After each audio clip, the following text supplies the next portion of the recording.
a ver, toda afirmación, todo trabajo que nosotros realizamos, por más que no se diga, siempre conlleva elementos filosóficos, epistemológicos, metodológicos y también psicológicos. Vamos a decir psicoafectivos. ¿Está? Sí. El aprendizaje conlleva todo eso cuando uno lo piensa.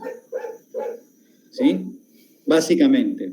También, obviamente, que entra lo contextual, lo antropológico, lo social, lo cultural. Totalmente.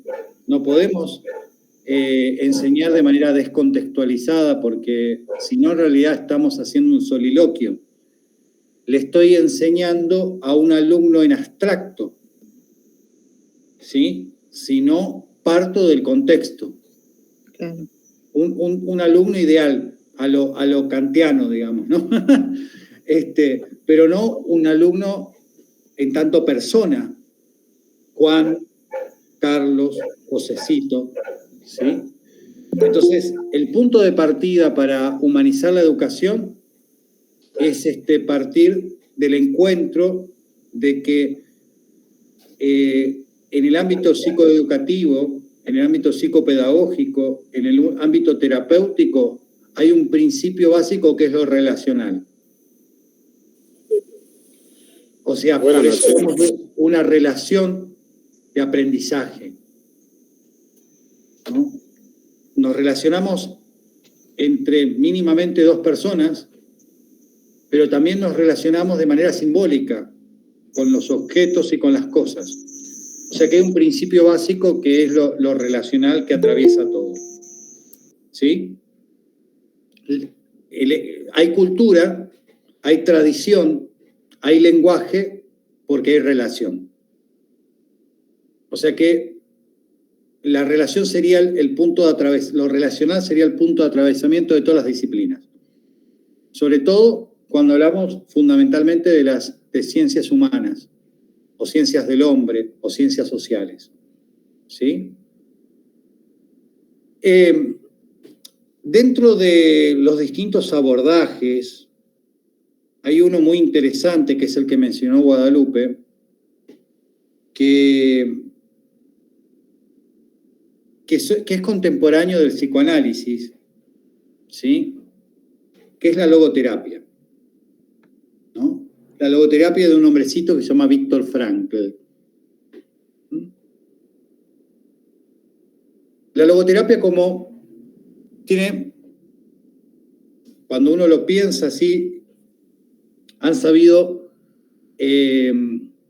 dividirlo el sistema como en tres grandes componentes. La logoteoría, la logoterapia y la logoactitud, que está ahí, no sé si se puede ver. La logoteoría es el fundamento teórico. Se ve. ¿Sí? Acuérdense lo que decíamos, tea orao. Teoría es poner los ojos en aquello digno de ser visto. O sea, necesariamente, no puede haber práctica sin teoría y la teoría nace de la práctica, por más que no se diga. ¿Sí? Claro. O sea que no son excluyentes para nada, se involucran. ¿Sí? Y en esta logoteoría, lo que se improme en esta conexión filosófica antropológica es una explicación reflexiva sobre la visión del hombre. O sea, el punto de partida de la logoteoría es ¿qué es el hombre? ¿Qué es el ser humano? ¿No? Lo cual va a haber teorías sobre eso. Una es la que deviene del abordaje existencial fenomenológico. ¿Sí? Sí. La logoterapia está más relacionado con la psicoterapia, pero que también va a tener que ver con lo procedimental nuestro como psicopedagogos, que es el procedimiento, las técnicas de aplicación, ¿no? Acá hay una alianza por el mismo fundador, porque el fundador no es psicólogo, es médico, psiquiatra, Entonces, por eso habla de una terapéutica médica, psicológica, existencial. ¿Sí? Y la logoactitud, que yo decía la vez pasada que es lo que más nos ayuda a recortar, y es algo que está muy en boga en los abordajes actuales, que es la cuestión de los valores, la axiología. Logía siempre es estudio o tratado, y axio es valor. La logoactitud, filosofía, actitud, valores, ética, ¿no? Que vendría a ser, en resumidas cuentas, la actitud ante la vida, ¿no? Por eso, la orientación vocacional quizás, desde lo que nos planteó Guada, entra en juego estos tres componentes, pero por ahí ante la pregunta en relación a la actitud, estaría más relacionada con la logoactitud. Logos tiene varias acepciones, no sé si yo les dije, pero para que anoten. Logos es razón, coherencia, ¿sí? Si deriva de la palabra legein, quiere decir también palabra, ¿sí? Y en este caso, nuestro amigo Fran lo toma como sentido. O sea que, traducido sería la terapia del sentido. Y por eso muchos sintetizan en una frase de Nietzsche el sentido de este abordaje. La frase de Nietzsche es: todo aquel que tiene un por qué vivir puede soportar casi cualquier cómo. Les repito, todo aquel que tiene un por qué vivir puede soportar casi cualquier cómo. Ahí está la relación del por qué vivir con el sentido de la vida. Ahora, sería facilísimo si en esto que veníamos conversando con Norma y con Maxi, si alguien hace el trabajo por nosotros, si hay un sentido para todos y para todas, ¿no? Estaría buenísimo, re cómodo. Pero el gran problema de el sentido es tan personal como la vida misma de cada uno. O sea que lo que nos plantea nuestro amigo Frank es que como terapeutas nosotros vamos a estar al servicio del otro, del padeciente, del sufriente, para que pueda él, desde esto que padece, encontrar un sentido a su dolor y entonces deja de ser sufrimiento. Pero jamás en la condición humana, dice Frank, porque tiene un libro antropológico que se llama El hombre doliente, jamás, por más que amemos a esa persona, le podemos evitar la experiencia de dolor en su vida. En algún momento de su vida va a tener una experiencia de dolor. Ahora, eso es inevitable, pero lo que sí podemos acompañar es a que ese dolor pueda, desde su reflexión, desde sus valores, tener un sentido. Un sentido que no se lo puedo otorgar yo desde afuera. Un sentido que tiene que ser procesado, dicho, enunciado, pensado, sentido desde cada uno. ¿Sí? Lo cual nos pone en una condición ética de cómo trabajar también, llevado esto al proceso de orientación vocacional. O sea, si alguien te dice que haciendo 2 o 3 cuestionarios te va a decir qué vas a hacer o qué vas a estudiar, estaría totalmente en contra de esta visión ética, filosófica, antropológica y terapéutica de sentido. ¿Se entiende? ¿Por qué? Porque justamente no tendría nada que ver con un proceso de construcción de sentido, con la participación y la colaboración de cada uno de nosotros. O sea, uno se forma no en saber decir cuál es tu sentido, digo al paciente, al consultante, al cliente, sino a generar preguntas, recursos caja de herramientas para que el otro pueda dar cuenta o descubrir o encontrar el sentido. Tanto es así que como método, Frank y otros, no solamente Frank, le llama a su método, ¿sí?, el método socrático. Porque ustedes recordarán esto de cuando se ve, cuando estudiaron filosofía por ahí, la mayéutica. ¿Se acuerdan de la mayéutica? ¿Algo de eso? Nada, che. Como que yo daba filosofía, profe, en la escuela secundaria. Ajá. Y como nunca entendí la filosofía, ya había dicho ya el otro día, la verdad que la profesora, y me acuerdo de esto y ahora siempre les digo a mis hijos que tienen que preguntar lo que no saben o las dudas que tienen, porque nosotros en nuestro tiempo nos quedábamos con lo que el profesor decía, porque era un poco como esa tabula rasa de principio, de llenarnos de conocimientos y estudiar de memoria. Ay, Rousseau. Y no estaba nuestra reflexión ni nuestra crítica constructiva en los temas que íbamos dando o íbamos desarrollando. Entonces era como que lo estudiábamos de memoria porque teníamos que hacer. Y sin embargo, hoy, por ejemplo, los profesores que se están formando en los terciarios y están saliendo de las facultades, tienen otras orientaciones mucho mejor que la que nosotros pudiéramos haber tenido en ese tiempo. Entonces, pues se puede salir con mucho más conocimiento y críticas constructivas y también poder hacer una reflexión acerca de los contenidos que están dando en la escuela secundaria.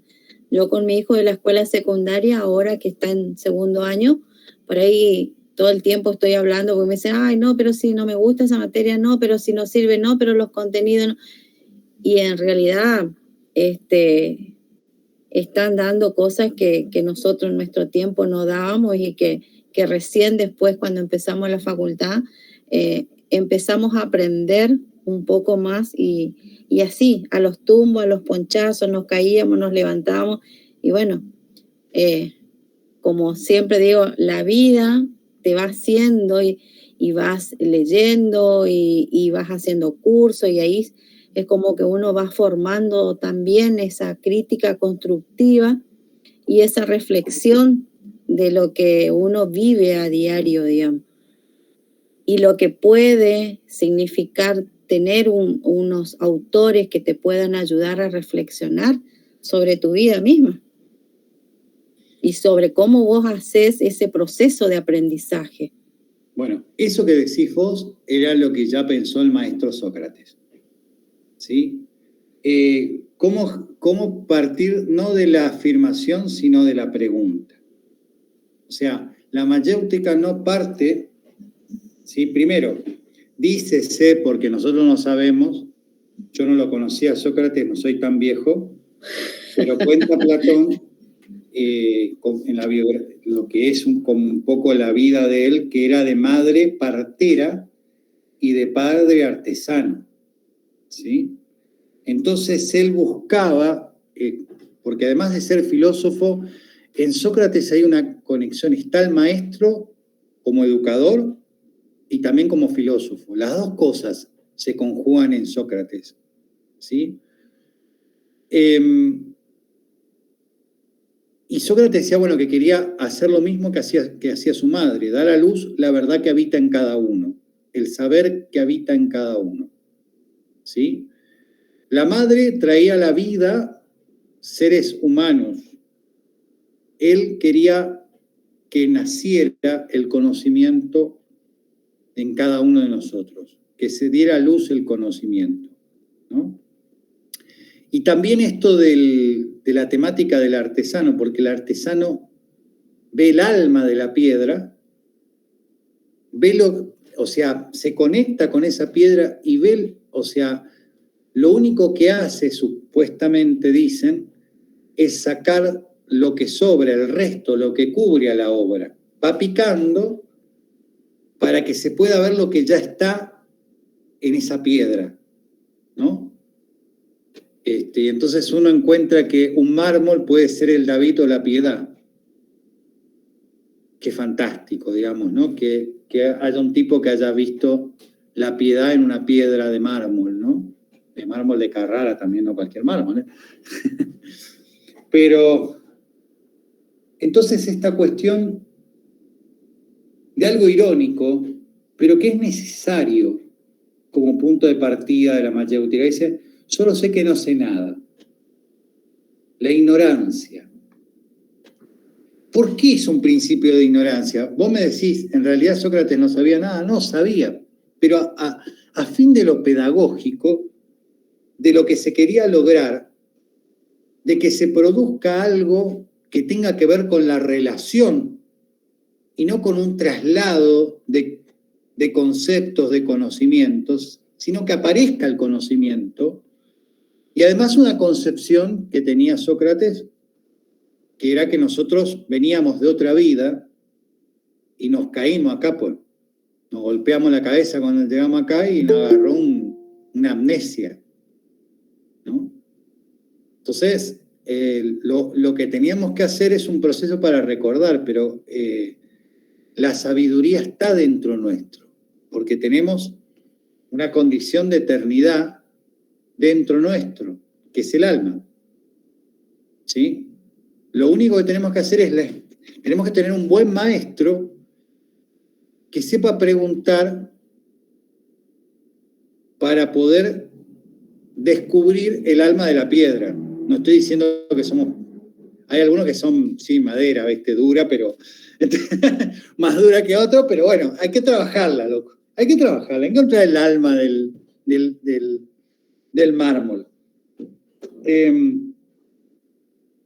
Entonces la ironía era primero el plantear supuestamente que no sabía y comenzar a preguntarle a aquellos que se decían sofos, sabios, que después Aristóteles y otros lo llamaron sofistas, que en realidad es como decir angá, ellos son los que dicen que saben, ¿no? Sofista no es sofos, sofos es sabio, sofista es aquellos que dicen que saben, eso quiere decir sofista, para la época, digo, en el contexto. Por eso nosotros leemos historia y es la batalla entre Sócrates y los sofistas. Entonces aquellos que supuestamente cobraban por lo que sabían, Sócrates le comenzaba a preguntar.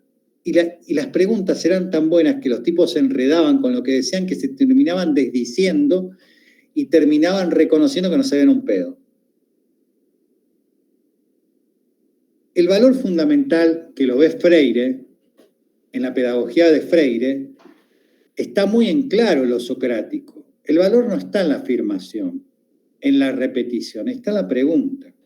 Una pedagogía de investigación es una pedagogía donde la excelencia es la pregunta. Entonces, como terapeutas, como orientadores, como acompañantes del proceso humano, lo que tenemos que aprender es a saber preguntar. Entonces, se gestiona la aparición de un conocimiento con las posibilidades de las preguntas. Lo que tendríamos que comenzar a aprender es a saber preguntar, ¿no? Yo normalmente hago cosas raras, o sea, me tienen calado, pero uno de mis exámenes es que hagan 10 preguntas que sinteticen todo el libro. ¿Cómo? Y tenemos que contestarlo, profesor. 10 preguntas, que con esas 10 preguntas ustedes me dejen en claro que primero leyeron el libro. Segundo, que al leer el libro a conciencia y una lectura comprensiva, lo cual es el gran ausente, ¿sí? ¿Saben cuál es la idea principal que quiere reflejar el autor en ese texto? Capaz que el tipo lo dividió en 6 capítulos y uno a conciencia leyendo puede resumir en 3 grandes temas el texto y hace un mapa conceptual y entonces con eso, que que comprendió, que esquematizó después de haber leído, puede hacer 10 preguntas que vaya al caracú del libro. O sea que yo puedo saber si la persona leyó a conciencia, comprensivamente, o agarró y dijo, bueno, de acá voy a hacer tal pregunta, de acá voy a hacer tal pregunta, y de acá cumplo con las 10 preguntas. Y en el sentido de cómo se formulan las preguntas, se puede percibir si hubo una lectura comprensiva o no. Justamente hoy estaba hablando con las porteras en el jardín y le decía, bueno, justamente el día miércoles tuvimos el examen de didáctica general, creo que fue didáctica general, y bueno, yo tuve un trabajo práctico de penal, Derecho Penal 2, así que le decía a las chicas, me levanté a las 5 de la mañana a rendir, después seguí todo el día hasta las 9 de la noche que rendí la otra materia, y bueno, después me quedé más tranquila. Y me decían, ay señor, ¿cómo usted puede? Y digo, lo que pasa es que trato de leer y buscar las ideas principales de los temas, y tratar de ver qué es lo más importante en esa lectura. Y entonces, y ver si realmente aprendí o no. Y voy leyendo, y voy sacando apuntes, y voy viendo. Y en realidad hice varias preguntas, yo me hago las preguntas para poder saber si es que realmente lo aprendí al tema. Entonces, si yo puedo explicar y la otra persona me puede entender, entonces quiere decir que yo lo interioricé y lo pude aprender también. Y justamente estamos ahora con un trabajo que tenemos de práctica profesionalizante de hacer preguntas, y me estaba acordando de lo que está diciendo. Con las compañeras que estamos estudiando, por ahí decíamos, ¿qué preguntas? Porque la profesora nos dio una fila y nosotros tenemos que poner las preguntas, y la verdad que ¿cómo hacemos? Es sentarse y ver todo el material que tenemos como para poder ver cuáles son las preguntas más importantes cuando nosotros empezamos una entrevista con la persona, con la persona que nos va a venir el día de mañana a consultar, digamos. Y estamos en eso, o sea, es hacer una buena pregunta, como decía hoy, para poder tener una respuesta y hacer una guía, ser una guía para esa persona que necesita. Bueno, ese va a ser un trabajo que vamos a hacer. Que investiguen para la próxima los tipos de preguntas. ¿Sí? Porque normalmente nosotros hacemos una pregunta tipo. ¿Saben cómo nos vamos a dar cuenta que es la pregunta tipo? Porque normalmente, como está tan mal formulada, es punto, fundamente su respuesta.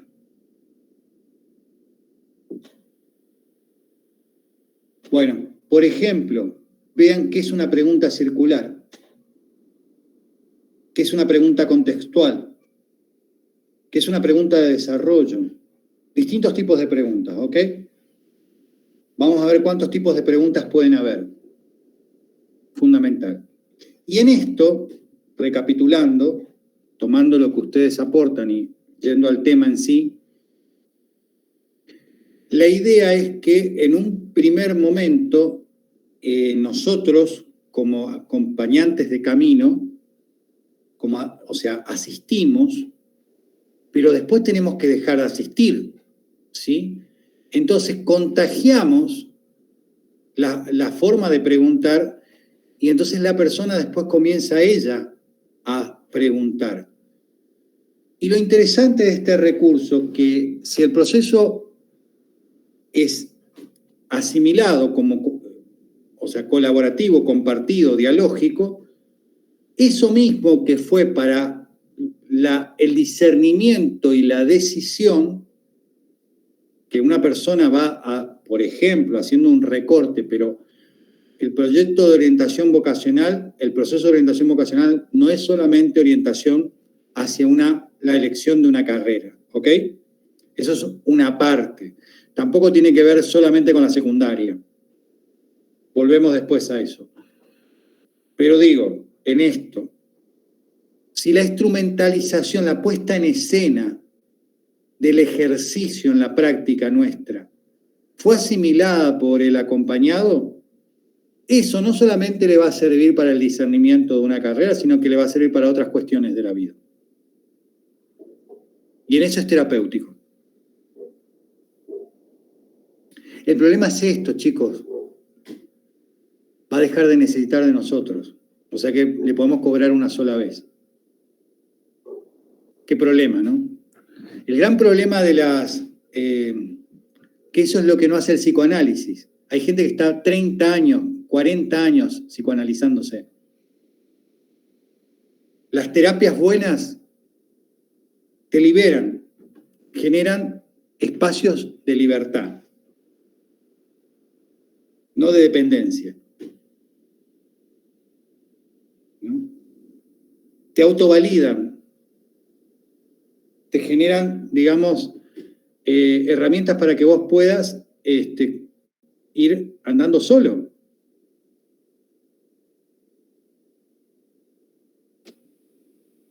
Bien. Hay o suele haber en algunas ocasiones, por ahí es como más difícil, pero siempre alguno conoce algún caso donde aparece también esta situación de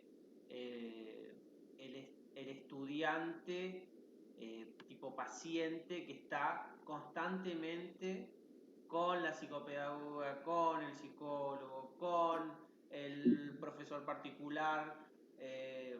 Es decir, en el aprendizaje esta cuestión también, digamos, muchas veces está presente. Sí, mirá, a ver, además está el trasfondo económico. Los grupos de integración, por ejemplo, de integración escolar, que a la vez han sabido vivir de las obras sociales, en muchos casos ya han perdido el objetivo de servicio y están en el objetivo de cobro. Entonces, plantean un plan para PAMI o PROFE de cómo hacer el seguimiento a este chico, le agregan un montón de cosas que en realidad no le dan, y entonces se pierde el objetivo de la integración. En realidad el objetivo es una empresa, es un emprendimiento que está a crecer con todo. ¿Cómo creció tanto crecer con todo? Que me dejen de joder, creció el dueño, los otros no crecieron. Porque si hay más gente que vive atrapada en un cotolengo que ahora se llama crecer con todos, hay alguien que sí está creciendo económicamente y hay otros que están estancados en el mismo lugar. Se cerraron cotolengo, pero se abrieron sistemas privados de dominación de cuerpos dóciles. La integración es un gran negocio. Estoy mal, Maxi. No, yo me río porque en algún momento hay una docente que trabajaba con nosotros que conocía a una de las señoras a cargo de este lugar y que también, bueno, está en el negocio inmobiliario y cuando nosotros estábamos buscando un lugar para instalarnos, digamos, de nuestra nueva sede, bueno, por eso me reía yo, porque es decir, tiene lugares, digamos, para alquilar por todos lados, digamos, también. No mucho, pero después... no vamos. Yo solamente comento desde ese punto, nada más. Vos la embarraste más, loco. Yo dije, bueno, me va a detener para poner un poco de, viste, de que no la siga amarrando, pero al final, bueno, no me des cuerda. Nosotros tuvimos. No me des cuerda a mí. No solamente crecer con todo, hay miles de instituciones. Totalmente, que... No. Tomé una que fue... Sí, no, pero es impresionante la cantidad de instituciones que surgieron y abrieron un lugar, vamos a decir, para hacer un acompañamiento a los chicos con necesidades. necesidades, que lo que necesitan recurrir a ellos. Cualquier tipo de deterioro. Y todos aceptan las obras sociales, y si no es la obra social, enseguida vamos a hacer los trámites para el PRODI y todo lo que... Totalmente, digo, pero... Si le ofrecen trabajo, agarren igual, Claro. A ver, en esto vivimos en una sociedad que está mentalizada de una determinada manera, donde algunos solamente ven sufrimiento, otros ven negocio. Mucha gente negocia con el sufrimiento ajeno. ¿Está? Sí, no, bueno. hay instituciones que sí, que trabajan muy bien, como también está lo que está diciendo usted, la parte del negocio no deja de ser un negocio para ellos también. Claro, digamos que eso sería lo básico, ¿no? Lo indispensable, que no vendan cosas, no vendan humo, no ofrezcan cosas, no cobren cosas que no dan. Eso es lo único, mínimamente que uno le puede pedir, digamos, ¿no? Pero bueno, volviendo al tema tiene que ver con las pobrezas humanas, que es recontra existencial hablarlo, pero la logoterapia es existencial fenomenológica. Existencial porque parte del aquí y ahora, y fenomenológica, logía siempre, les decía, es estudio tratado. Fenómenos es painómenos, aquello que se pone en evidencia ahí. Eso quiere decir painómeno. ¿Sí? Entonces, ¿qué es lo que se pone en evidencia ahí, en este aquí y ahora, de lo que estamos trabajando? ¿Sí? O sea, necesariamente parto de este ahora, y después de una condición del ser humano. Es un ser siendo. Esa es la visión antropológica. Por esta cuestión de que Dios, los extraterrestres, como vos le quieras llamar, nos permitió esta condición fantástica de poder soñar, de poder ficcionar, de poder imaginar futuros, también es nuestro castigo, en un punto, ¿no? Sartre diría, un existencialista francés, Jean-Paul Sartre, ¿sí? El hombre está condenado a ser libre, está arrojado, ¿sí? Entonces esta cuestión de tomar contacto con lo que puede configurar hacia adelante, ¿no? Algunos lo viven con mucho sufrimiento, con mucho dolor. Otros, digamos, están totalmente allá. La ansiedad es eso, ¿no? Estar allá y poco acá, ¿no? Y otros más depresivos por ahí van allá. La verdad que antes fue siempre mucho mejor, digamos, ¿no? Lo de ahora es terrible y seguro que le viene a ser peor. ¿Cómo me gusta? ¿Te acordabas cómo era, vieja? O sea, ahora están en ese ejercicio de libertad, en esta tensión del alma, que es pasado, presente y futuro, el cómo decidamos estar en este mundo, ¿no? Entonces, hay momentos en los cuales vamos a preguntar, como orientadores, como acompañantes vocacionales, sobre el quién cree que es hoy, ¿no? O sea, uno parte de una base muy existencial. Yo le pongo, yo soy, punto suspensivo, completa eso, por favor. ¿Cómo te describirían? Bueno, ¿cómo te describirían tus seres queridos, tus seres que te conocen? Y hacemos el mapa de cómo se ve y cómo lo ven.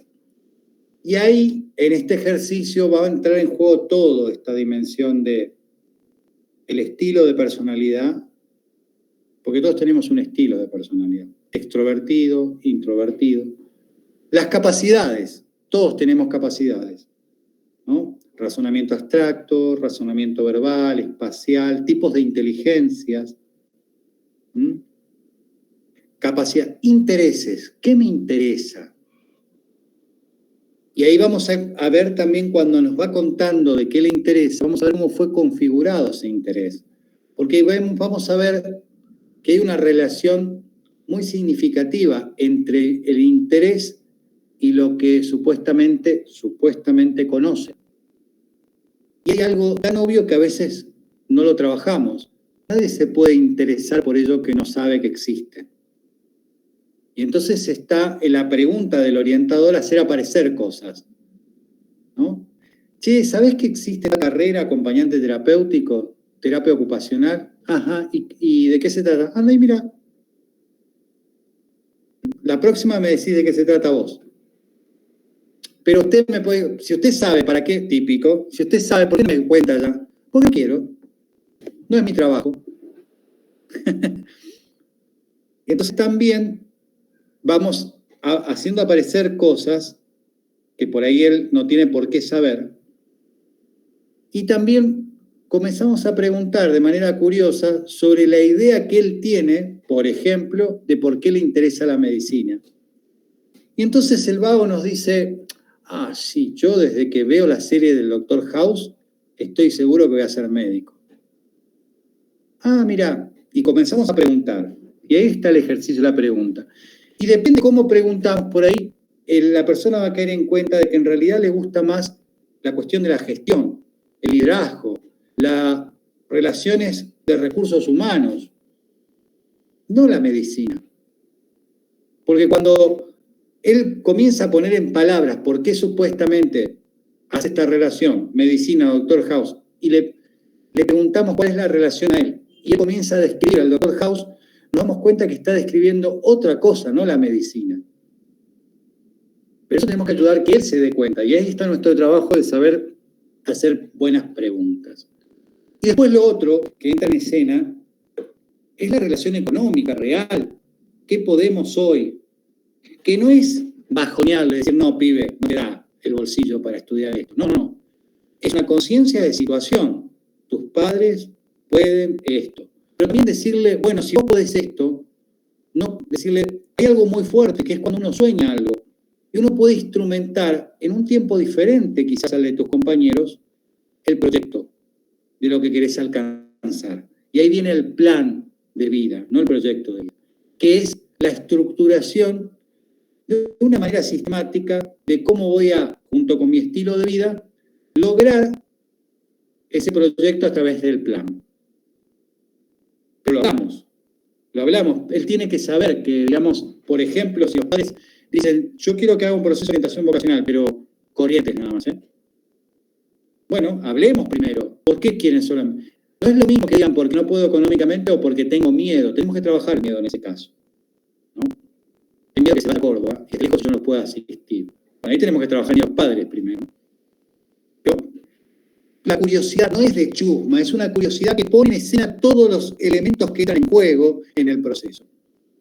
Después poder diferenciar claramente lo que es la carrera de la profesión, que no es lo mismo. Tenemos mucha gente que anduvo re bien, le encantó abogacía, pero cuando llegó el momento de ejercer, no, pero yo esto no es lo mío, ¿no? ¿Por qué? Porque no son sinónimos. El que te guste la carrera, las materias, ¿sí?, al ejercicio profesional. Es más, yo he conocido gente que ha sido arañando, se recibió, y le encanta la profesión, y son buenos profesionales. O sea, no hay una cuestión tampoco de relación, ¿sí? No hay una cuestión de relación entre la carrera. Sí tengo que saber yo las diferencias. Y otra cuestión fundamental es el campo de desarrollo de la profesión. O sea, carrera, profesión y campo laboral. ¿Qué quiero decir con esto? No es lo mismo que te guste la carrera de medicina, que te guste la profesión que hace Corrientes. Ya sabes, salís y hay guardapolvos que ya no sabes si son docentes o médicos, ¿viste? O abogados. Te cruzás de 2 por 3 con un abogado, ¿sí? Ahora, por ahí un terapista ocupacional no te lo encontrás ni en pedo, un musicoterapeuta acá en la zona mía no te lo encontrás. Entonces, podés tener mucho más campo laboral si sos musicoterapeuta, acompañante terapéutico o terapista ocupacional que abogado o médico. Esto no quiere decir que yo estoy diciendo, no te conviene, no, yo estoy haciendo que él pueda ver la situación. Y ahí estamos hablando de por qué hablamos de un proceso de discernimiento, para que después pueda elegir. A esto también le podemos decir ver la realidad, ¿no? Porque muchas veces... Las realidades, yo no diría de una realidad, las realidades, porque todo eso son realidades, ¿sí? Pero le mostrar todo el abanico de cuestiones que entran en juego. Lo cual también, les soy sincero, sobre todo, yo he hecho con distintas edades el proceso. El adolescente de hoy está muy...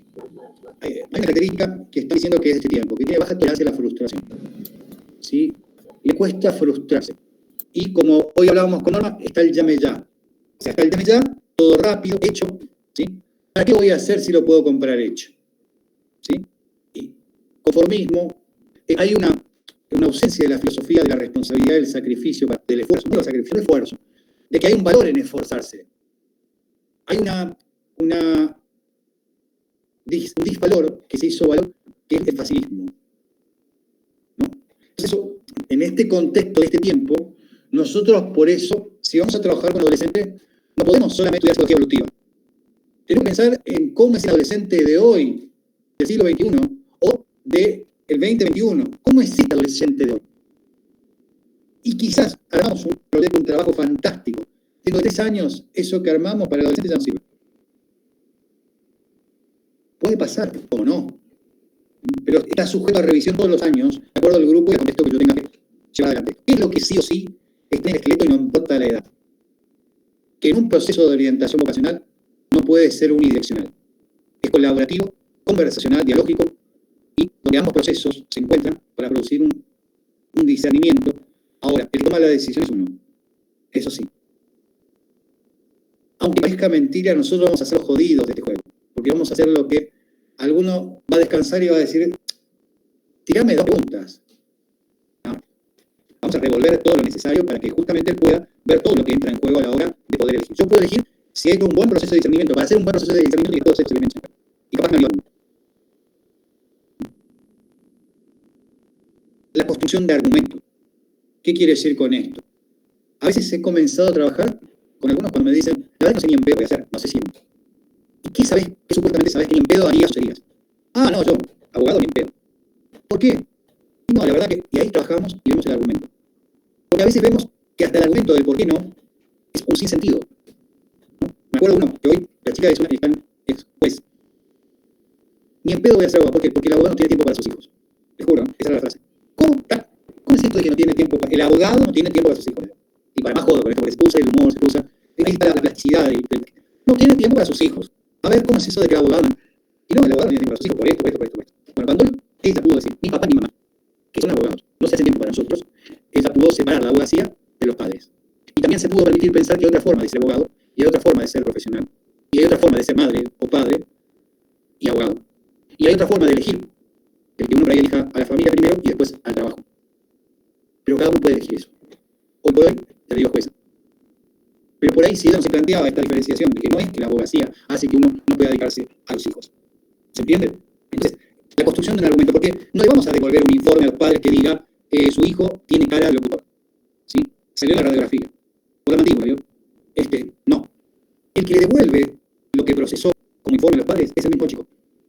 Mira, estoy entre esto y esto, por esto, y tiene una construcción que él puede explicar por qué está entre estas 2 carreras. ¿Y por qué dejó esta y esto? Eso es lo que interesa. Ese es el mejor informe para nosotros. Sí, que le podemos presentar como una automirada, una radiografía. Recuerden la radiografía no pura. Muestra, puede ser dónde está la ruptura, dónde está, pero no pura, la radiografía no pura. Los test, los cuestionarios son como la radiografía, ¿ok? No te dicen qué vas a hacer, te muestran cosas. ¿Qué te puede mostrar? Tipos de inteligencias, capacidades, aptitudes, estilo de personalidad. Bueno, conversar, decir, vos te notás así, te notás introvertido. Bueno, a ver, veamos, por ejemplo, acá tenés lo que salió, supuestamente, fíjate que reconoces y que no reconoces de vos. Esto salió en el cuestionario de personalidad. Y vos me hablaste que te interesa relaciones públicas. ¿Cuál te parece que es el perfil del profesional en relaciones públicas? Extrovertido, ¿qué capacidades tiene que tener? Y persuasión, saber hablar, saber convencer. O sea que el razonamiento abstracto, el razonamiento verbal son importantes, sí. ¿Cómo estás en eso vos? Pero lo conversamos. Ahora, si está muy interesado en esto, tiene un argumento, y vemos que hay cuestiones que tiene que trabajar, eso no impide que elija esto. Pero él tiene que saber que por él le puede costar más, porque es introvertido. Hoy está en un proceso de introversión y que si lo trabaja, le va a servir para su vida y para la profesión que está eligiendo. ¿Se entiende? Pero yo no le digo, mirá, para los introvertidos lo mejor que viene es que ser funebrero. No. ¿Ya? Porque, o sea, no tenés que hablar con el muerto, no tenés que conversar nada, el muerto no te va a hablar. Si te habla, cagamos. Ahí sí que te jode. Si se levanta y te habla, estamos en el horno. ¿Sí? O es un delirio o resucitó. No, eso no nos toca a nosotros. ¿Sí? Nosotros mostramos ese abanico, ¿no? Y eso es lo que vamos a hacer en el proceso de orientación vocacional.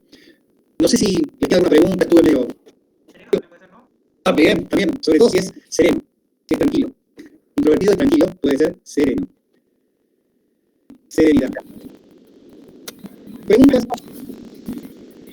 Mientras que iba diciendo, hablando, profesor, pensaba en no se puede pensar. Iba pensando, iba relacionando, ¿no? Mi hija, la del medio, por ejemplo, hubo un festival un día y, bueno, uno de los sorteos era justamente una dirección vocacional de una psicopedagoga. Y, bueno, la verdad que la que realizaba el festival dijo, esto nos vamos a sortear. Le voy a dar a Camila, mi hija, que trabajaba con ella y a ella le gusta mucho hacer la parte de artística, porque como hace patín artístico, entonces es como que le ayudó también a la profesora a organizar el festival. Bueno, tuvo la posibilidad de ir a la psicopedagoga que le dio una orientación vocacional y le pegó en la tecla, vamos a decir así, no tanto en palabra técnica. ¿Qué hizo? Le dijo, ella es una chica muy tímida, más introvertida, entonces le dijo, cuando le dio la comisión de su dirección vocacional, le dijo que ella tiene como una orientación al trabajo gráfico, al dibujo, a la pintura, que en realidad ya ella se dedicaba a eso, y podría también, si por todo lo que le fue contando, que podría hacer una carrera de diseño gráfico o una carrera de pintura, por justamente esta forma de ser introvertida, digamos. Ella empezó la carrera, se decidió, digamos, por empezar diseño gráfico. Primero le costó muchísimo, por ahí ella decía, no, esto no es para mí, voy a dejar. Entonces yo como mamá siempre ahí apuntando, le digo, pero empezaste una carrera, fíjate, continúa, haz el sacrificio, a lo mejor después te gusta otra cosa y bueno, cambiás. Bueno, Norma, te digo, ya con lo que dijiste, 3 cositas, sí, como diferente a lo que venimos hablando. Eso sí fue una dirección vocacional y no un proceso de orientación vocacional. Uh-huh.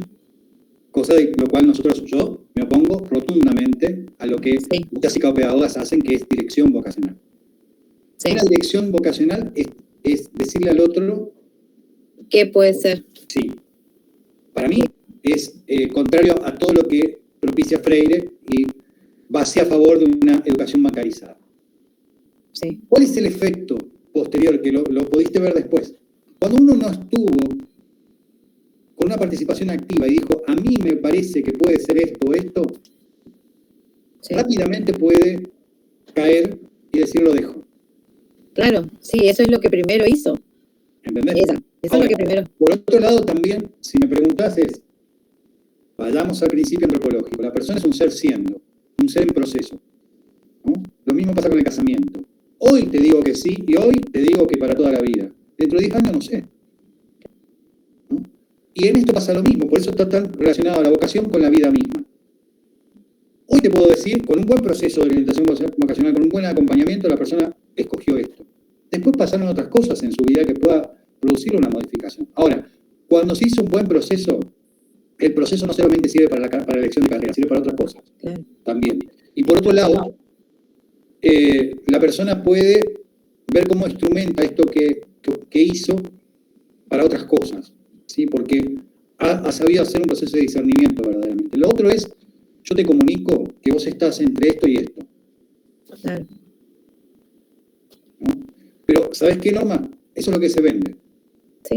Y ¿sabes qué? Lamentablemente, como los padres no saben, la mayoría no saben, piensan que está bien que yo le pague eso a mi hija.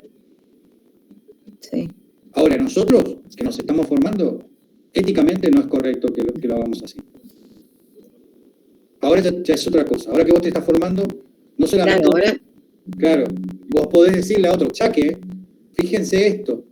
Porque en realidad es un tranquilín para los padres a veces, la orientación vocacional. La dirección vocacional, no la orientación, como bien dijiste vos. Vos dijiste la dirección vocacional. La dirección vocacional muchas veces es un tranquilín para los padres. Los padres prefieren pagar y que en una semana le digan qué va a hacer el hijo. No importa que salga carísimo. Sí, pero no. Mi hija está atentando inicialmente sin querer, en realidad, vamos a decir, son los mismos padres. Sí. Y bueno, ahora, por ejemplo, ella está terminando la carrera. Dio la casualidad, entonces, de que, bueno, fue algo que a ella le gustó, evidentemente, y está terminando. Primero le costó mucho, no sabía en qué decidirse. Bueno, hoy está ya en su 4º año, terminando, haciendo las últimas materias. Y bueno, hace lo que le gusta realmente hacer, pero más le gusta patinar. A ver, eso también son cosas importantes a trabajar. Identificar qué me gusta y por qué me gusta, qué capacidades tengo para eso que me gusta, ¿sí? Y qué posibilidades tengo con eso que me gusta y que tengo capacidades. ¿Se entiende? O sea, a mí me puede interesar ser físico nuclear. ¿Sí? Me interesa. ¿Pero por qué me interesa? Y cuando comienzo a preguntar, en realidad veo que es algo del orden de lo fantaseado. ¿sí? Porque no sé qué carajo hace un físico nuclear. Y tampoco sé que tiene que estudiar un físico nuclear para ser físico nuclear. Cuando comienzo a ver lo que tiene que estudiar, digo, matemática. Soy un desastre en matemática. Estoy dispuesto a aprender de nuevo matemática, porque ciertamente que en muchos de los casos es terminar la secundaria y comenzar a estudiar matemáticas si vos querés. Porque con lo mismo es, o sea, yo quiero ser traductor. ¿De qué? De chino. Bueno. ¿Dónde se estudia? Bien. O sea, acá podés estudiar chino, pero traductorado en chino, ¿en dónde? ¿No? Mi hija quería estudiar relaciones orientales o algo por el estilo, que es una carrera que está en la UCASAL de Buenos Aires, ¿no? Y a veces también hay cosas que son tipo escapismo, ¿no? Una forma de buscar un imposible para no estudiar también. ¿Sí? ¿Dónde quiere estudiar? A Mongolia. Bueno. Pero digamos, todo esto, uno tiene que perder la calma y generar un circuito de preguntas donde la propia persona va haciendo las anotaciones. No lo hace el terapeuta, no lo hace el psicólogo, no lo hace el psicopedagogo. El que va anotando es el acompañado. Porque la información le sirve a él, no a mí. Nosotros vamos generando. Bueno, ahora, tarea. Vas a preguntarle a un contador que se está por recibir, a un contador que recién está trabajando y a uno que hace 10 años está trabajando en el mercado. A ver qué onda, qué te dice, qué es la profesión para cada uno. Y generas un circuito o sea, eso él no puede saberlo, esa experiencia es ajena, pero la experiencia ajena de los tres a él le sirve para tener una idea. ¿Sí? Ahí está la investigación que decíamos hoy. Sí. Mi hijo, el más chico, por ejemplo, quiere hacer psicología. Desde ya me dijo. Ajá. Nosotros viendo su forma de estudiar, que obviamente más que le gusta el tema de los juegos y la computadora, yo le digo, mirá que para psicología tenés que leer mucho, son muchos libros lo que tenés que leer, y yo no veo que vos quieras leer algún libro, Leo, así que pensalo bien, nomás le digo yo. Pero él dice que sí, que él quiere ser bueno. Veremos más adelante, está en segundo año, así que... Pero que más que todo es preguntas siempre de investigación y de producción, sobre todo, ¿no? Sí. Bueno, ahora sí, vamos a dejar tarea, ¿sí? Entonces, dejamos la tarea trazada para que ustedes miren, la del videíto de Víctor Frank, de la logoterapia, poder definir bien esto de la logoteoría, logoterapia y logoactitud. Y también el librito de Nolo sobre logoterapia. Y bueno, ustedes vean, digamos, tipos de preguntas, ¿no? Traigan ejemplos, ¿sí? Por ejemplo, ¿cómo sería lo de preguntas circulares? ¿Qué quiere decir esto de preguntas circulares? ¿Qué mierda es? ¿Y cómo sería? Traigan ejemplos, ¿sí? Lo de mierda está de más. Porque son preguntas. Porque son preguntas, claro. Bien. Sí, yo creo que estamos viendo una película que queríamos, no sé si vos la viste, Norma, ¿cómo? Idiocracia era, ¿no? Sí. Maxi, ¿la llegaste a ver, Norma? ¿Alguno de ustedes a ver Idiocracia? Estamos queriendo buscar esa porque está interesante para hacer una reflexión, digamos, ¿no? Yo con esto último que vos mencionabas, a mí se me vino a la cabeza un artículo con el que siempre trabajaba yo, sobre todo en los cursillos de ingreso. Ajá. Que es un texto de Alejandro Dolina que se llama La aventura del descubrimiento y el aprendizaje. Qué bueno. Hace referencia justamente a la cuestión de los tiempos acelerados y de las carreras rápidas al día de hoy. Entonces, hace en torno de la manera de burla, digamos, muchas veces, hace referencia a, digamos, títulos rimbombantes para carreras nuevas, carreras del futuro, como mencionábamos en el encuentro anterior, y también la cuestión que se planteaba hoy al principio del sentido y de ciertos valores, es decir, del esfuerzo, del tiempo, de la dedicación, de leer por leer, del aprender por cultivarse, si se quiere, en el sentido tradicional de la palabra. Sí, ¿ese artículo no está como parte del texto de Introducción a la Filosofía de Dalera? No sabría decirte.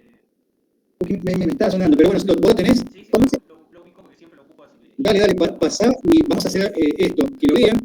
Partimos de lo que sacaron ellos como de conexión entre el texto que vos decís que digamos, me parece interesante ver qué ellos, de esto que vimos, qué les parece para compartir de lo que leyeron, qué marco significativo de ese texto, ¿no? ayude a reflexionar, claro. ¿Podrías repetir el nombre? Ahí lo comparto. Se llama La aventura del conocimiento y el aprendizaje de Alejandro Dolina. Buenísimo. Bueno, y partimos de eso el próximo viernes, ¿sí?